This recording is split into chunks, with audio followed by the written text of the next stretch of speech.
Okay, hi everyone. This is Gabriela with other video about Money Robot. Okay, let's talk about another common question: how to move my account. Okay, what you need to do is just go to my account and then go to any of your.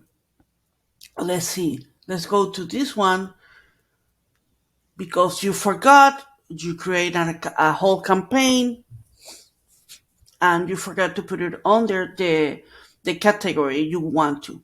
Okay, what you're gonna do is go to here,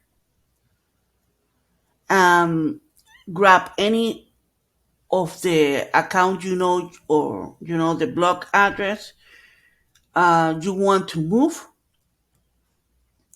This is your account, and that way everything when you are reusing, remember you are going to reuse this one already. You're going to reuse any of the one you have already.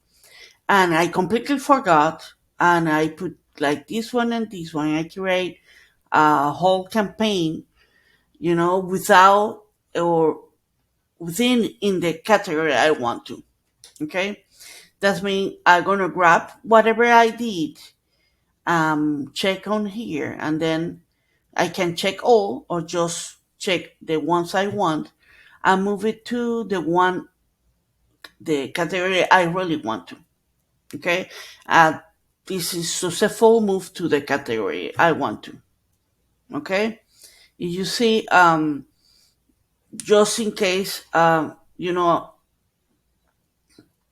you made a mistake and you can move it, or usually I do this when I have, I made a mistake. Also, you can delete from here, like I don't want this one, and you can click on here, right click, and then delete it. Okay? In this case, you can do it for move or delete. I hope this helped you. Please let me know if you have any question. Until the next one.